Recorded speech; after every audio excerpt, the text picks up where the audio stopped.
عرفان صدیقی میرے دوست ہیں۔ جاپان میں بزنس اور صحافت کرتے ہیں۔ جاپانی گاڑیاں لاطینی امریکہ اور افریقہ ایکسپورٹ کرتے ہیں۔ خوشحال جاپانی پاکستانی ہیں۔ کیریئر کا آغاز صحافت سے کیا تھا اور یہ شغل آج بھی جاری ہے۔ کالم بھی لکھتے ہیں اور رپورٹنگ بھی کرتے ہیں۔ یہ چند دن کے لیے اسلام آباد تشریف لائے اور مجھے ان کے ساتھ وقت گزارنے کا موقع ملا۔ گفتگو کے دوران انہوں نے بتایا دوسری جنگ عظیم کے بعد جاپان میں بے انتہا غربت تھی۔ 1960 تک ان کے بچے خوراک کی قلت کا شکار تھے۔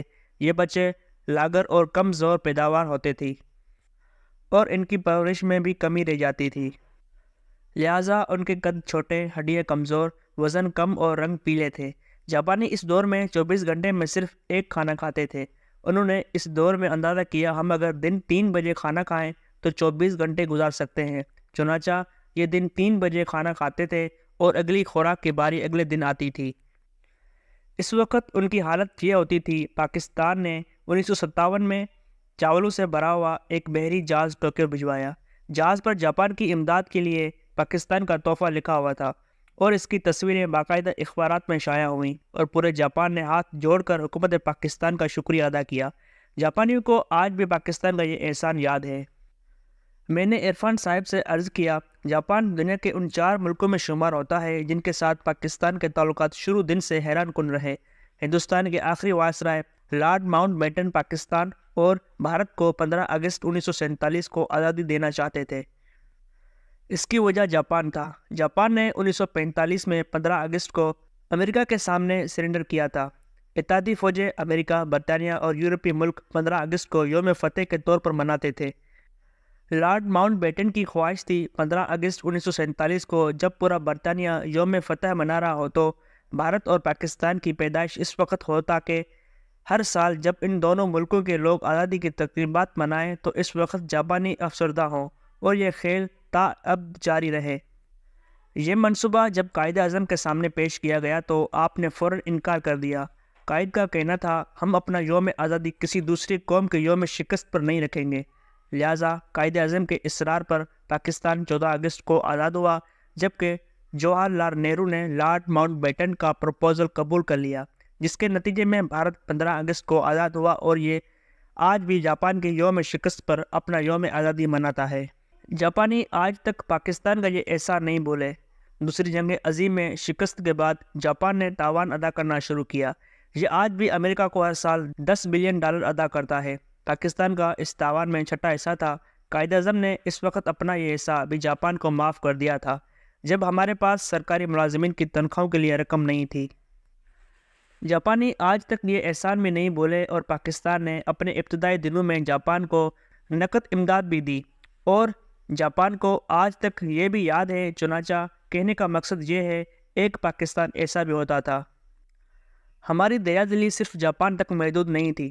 ہم نے 1950 کی دہائی میں جرمنی کو 5 کروڑ روپے قرض دیا تھا، پولینڈ کے متاثرین کو پناہ دی تھی، چین کا دنیا کے ساتھ رابطہ کرایا تھا۔ PIA دنیا کی پہلی ایئر لائن تھی جس نے چین کی سرزمین کو چھوا تھا اور ماؤزی تنگ اور چو این لائی نے ایئرپورٹ آ کر ہماری فلائٹ کا استقبال کیا تھا۔ ہم نے ماؤزی تنگ کو ذاتی استعمال کے لیے جہاز بھی گفٹ کیا تھا۔ یہ جہاز آج بھی چین کی میوزیم میں پاکستان کے شکریہ کے ساتھ کھڑا ہے۔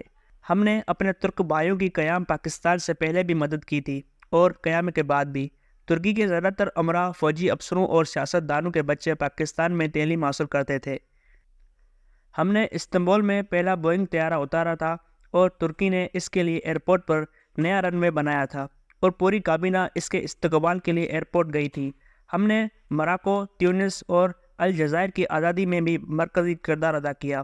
پاکستان نے ان کی سیاسی قیادت کو پاسپورٹ بھی دیے اور اقوام متحدہ میں اپنی بینڈ سے انہیں خطاب کا موقع بھی دیا۔ چین اور امریکہ کا پہلا رابطہ اور ہنری کیسنجر اور صدر رچرڈ نکسن کے چین کے پہلے دورے کا انتظام بھی ہم نے کیا تھا۔ چین میں لوہے کا پہلا کارخانہ پیکو کی طرز پر لگا تھا اور چو این لائی اسے دیکھنے کے لیے اپنے ماہرین کے ساتھ 1960 کی دہائی میں لاہور آئے تھے۔ ایران کی ترقی اور یورپ اور امریکہ کے ساتھ تعلقات میں بھی پاکستان نے اہم کردار ادا کیا تھا۔ شاہ ایران ہر دوسرے ماہ پاکستان کا دورہ کرتے تھے اور پاکستان کی ترقی کو حیرت سے دیکھتے تھے۔ فلسطین کے لیے پہلی عالمی آواز بھی ہم نے اٹھائی تھی۔ شام، اردن اور مصر کے سفارتکاری آزادی اور بحالی میں بھی پاکستان کا اہم کردار تھا۔ سعودی عرب میں 1970 تک پاکستان سے زکوٰۃ جاتی تھی اور سعودی شہری خانہ کعبہ میں پاکستانیوں کے رزق میں اضافے کے لیے دعائیں کیا کرتے تھے۔ UAE کی ترقی میں بھی پاکستان کا اہم کردار تھا۔ دنیا کی چوتھی بہترین ایئر لائن ایمریٹس کا کوڈ EK ہے۔ اس کا کہ کراچی ہے۔ یہ ایئر لائن کراچی سے اسٹارٹ ہوئی تھی۔ ہم نے انہیں جہاز بھی دیا تھا اور عملہ بھی، لہٰذا یہ آج بھی EK امارت کراچی ہے۔ مالٹا کے بچوں کے سلیبس میں PI کا پورا باب ہے۔ سنگاپور ایئر لائن اور پورٹ دونوں پاکستانیوں نے بنائے۔ انڈونیشیا اور ملیشیا کی اشرافیہ کے بچے پاکستان میں پڑھتے تھے۔ ملیشیا کا آئین تک پاکستانی وکلاء نے لکھا تھا۔ جنوبی کوریا کو گروتھ میں محبوب الحق کے 5 سالہ منصوبے کا اہم کردار تھا۔ بھارت 1990 کی دہائی میں پاکستان سے بجلی خریدتا رہا اور منموہن سنگھ نے شائننگ انڈیا کا پورا منصوبہ پاکستان سے لیا تھا۔ دنیا کی 3 بڑی انجینئرنگ فرمز نے 1960 کی دہائی میں کنسورشیم بنا کر منگلا ڈیم کی بڈ کی تھی اور ہارورڈ یونیورسٹی کی انجینئرنگ کلاس کے طالب علم جہاز بھر کر مطالعے اور مشاہدے کے لیے منگلا آتے تھے اور اس منصوبے کو حیرت سے دیکھتے تھے۔ مسلم دنیا کے 27 ملکوں کی فوجی افسر پاکستانی اکیڈمیوں میں ٹرینڈ ہوئے اور بعد ازاں اپنے اپنے ملکوں میں آرمی چیف بنے۔ UAE کے فرمانروا زید بن سلطان ال نہیان 1970 کی دہائی تک پاکستان کے دورے پر آتے تھے تو ان کا استقبال کمشنر راولپنڈی کرتا تھا۔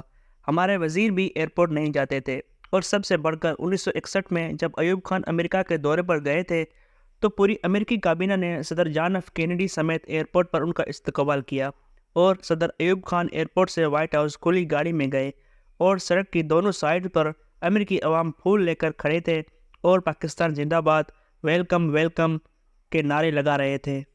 پاکستان نے ایک دور ایسا بھی دیکھا جب دنیا حیرت سے اس کی طرف دیکھتی تھی اور یہ جرمنی اور جاپان جیسے ملکوں کو قرضے اور امداد دیتا تھا، لیکن پھر اس ملک پر ایک ایسا دور آیا جس میں ہم $1 ارب کے لیے دنیا کے دروازے پر بھکاری بن کر بیٹھے ہیں اور دنیا ہمیں غرور اور نفرت سے دیکھ رہی ہے۔ ایک وقت تھا جب ہم ویزے کے بغیر پوری دنیا میں سفر کرتے تھے، اور ایک وقت اب ہے جب ہمیں افغانستان کے ویزے کے لیے بھی قطاروں میں کھڑا ہونا پڑتا ہے۔ ایسا کیوں ہوا؟ ہم نے کبھی سوچا؟ ہمیں ماننا پڑے گا، ہم نے بڑی محنت اور جدوجہد سے اس ملک کو برباد کیا ہے۔ ہم نے اس کی عزت اور وقار کو ایڑی چوٹی کا زور لگا کر مٹی میں ملایا ہے، مگر سوال پھر وہی ہے، کیا ہمارے پاس واپسی کی کوئی گنجائش ہے؟ جی ہاں، ابھی وقت ہاتھ سے نہیں نکلا۔ ہم تاحال ایک قوم ہیں اور ہمارا جغرافیہ بھی بحال ہے، لہٰذا ہم اگر آج بھی نیند سے جاگ اٹھیں، ہم اپنے حال پر رحم کریں تو ہم 10-20 برسوں میں دوبارہ اس لیول پر آ سکتے ہیں جس پر ہم دوسرے ملکوں کو امداد اور قرض دیں، لیکن اس کے لیے ہمیں چند بڑے فیصلے کرنا ہوں گے۔ وہ فیصلے کیا ہیں؟ ہمیں سب سے پہلے سیاسی انجینئرنگ بند کرنا ہوگی۔ ملک میں 5 سال بعد الیکشن ہوں اور یہ فری اینڈ فیئر ہوں۔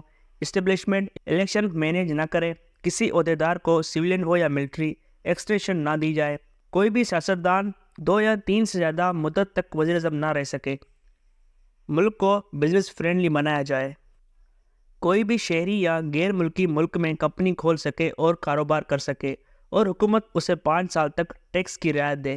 ہم فوری طور پر آبادی کنٹرول کریں اور 30 سال کی عمر تک تمام لوگوں کو ہنرمند بھی بنائیں۔